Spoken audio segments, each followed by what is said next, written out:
Mexico के छोटे से एक गांव में एक परिवार अपनी सारी खुशियां मिल बांट के संतुष्ट जीवन बिता रहा था। उस परिवार में माता, पिता और उनके 2 बच्चे भी थे। बच्चे ठहरे बहुत ही शरारती। उनको शाम को खेलते वक्त नदी के पास खेलने की आदत थी और इसी बात से उनकी माँ बहुत ही चिंतित रहती थी। एक दिन जब शाम को बच्चे खेलने के लिए नदी के पास निकल रहे थे, तभी उनकी माँ ने उनको पीछे से टोका और खेलने से मना कर दिया। बच्चे ये बात सुन के बहुत ही उदास हो गए, मगर उन्हें ये समझ नहीं आया कि उनको इतना लाड प्यार करने वाली माँ इस मामले में ना क्यों कह रही है। बच्चों ने माँ के पास जाकर पूछा कि भला रोज तो खेलने पर उनको टोका नहीं गया, तो फिर आज क्यों? माँ ने बहाना बनाते हुए कहा कि नदी के पास बच्चों का जाना मना है और ना मानने पर उन्हें पापा से डांट भी पड़ सकती है। मगर बच्चे काफ़ी शातिर थे, उनको इन बहानों से बहकाना संभव नहीं था और असली वजह जानने के लिए बच्चे जिद्दी बनकर माँ से पूछने लगे। अंत में बच्चों की जिद से तंग आकर बच्चों को असली वजह कहने का फैसला किया।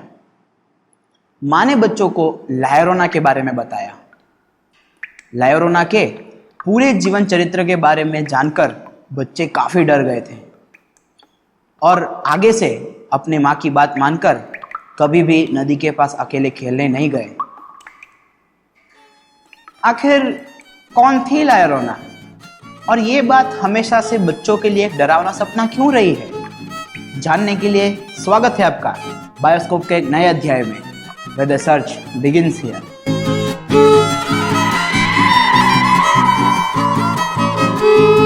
La Llorona se comenta, fue pango muy cultural. La Llorona se comenta, fue pango muy cultural. Y el huasteco lo respeta por su modo de cantar, por su modo de cantar, que no cualquiera interpreta. ला llorona या ला llorona दरअसल एक बहुत ही पुरानी और चर्चित urban legend story का हिस्सा है, जो मेक्सिको में रहने वाले बूढ़ों से लेकर बच्चों तक काफ़ी खौफ फैला चुकी है। लोगों का कहना है कि ला llorona एक चुड़ैल है जो अक्सर रात के सुनसान प्रहर में सड़कों पर चलते अनजान यात्रियों से रोती हुई अपने बच्चों के बारे में पूछती है और ढूंढने के लिए मदद मांगती है। मगर अगर एक बार कोई उसके जाल में फंस जाए तो वो उन्हें मौत के घाट उतार देती है और वो नदी में या कोई अन्य जलाशय में उतरकर गायब हो जाती है। मगर आखिर ऐसा क्यों? और ला llorona अपने बच्चों को ढूंढती हुई इतना खौफ क्यों फैला रही है? दरअसल बात है 16वीं शताब्दी की। मेक्सिको के एक छोटे से मगर बहुत ही सुंदर गांव में उससे भी ज़्यादा सुंदर एक लड़की रहती थी जिसका नाम मरिया था। मरिया काफ़ी खूबसूरत थी और उसकी सुंदरता पे गांव के सारे लड़के मोहित थे।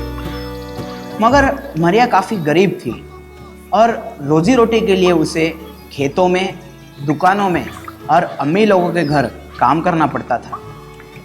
मरिया काफ़ी मेहनती थी और इस वजह से वो अपनी ज़िंदगी खुशी खुशी बिता रही थी।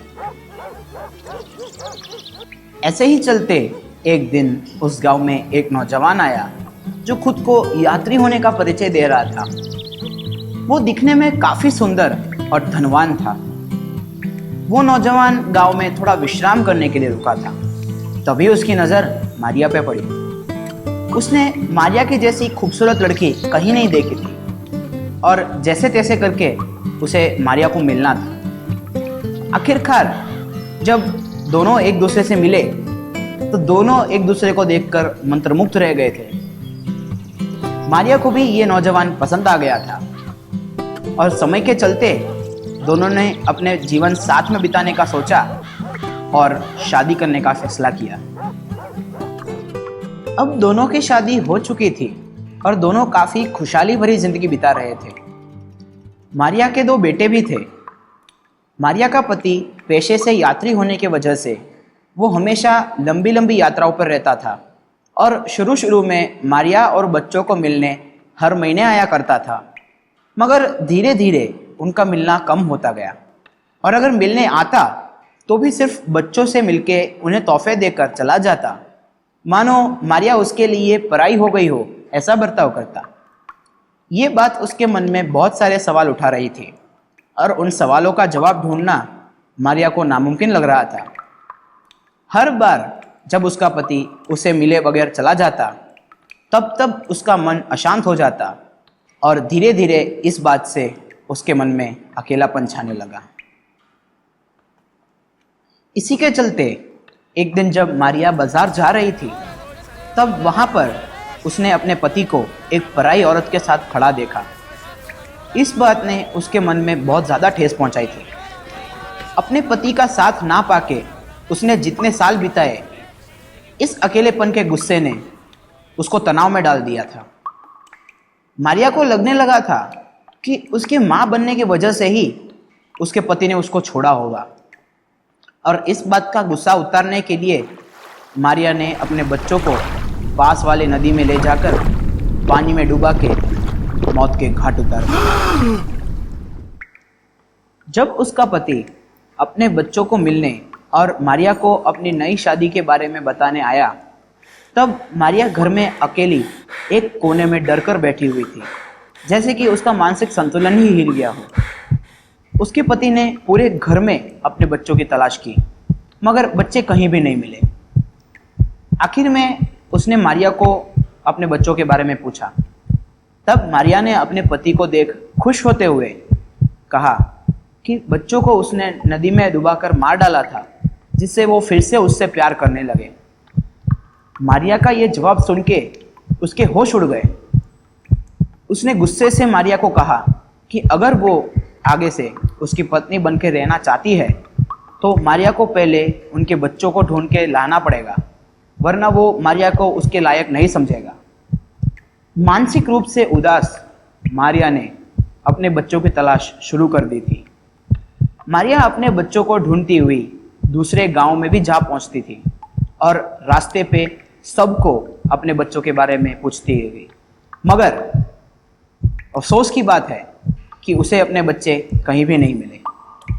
अब मारिया को एहसास हो चुका था कि उसके बच्चे अब वापस नहीं आने वाले थे और बच्चों के सिवा उसका कोई वजूद भी नहीं था।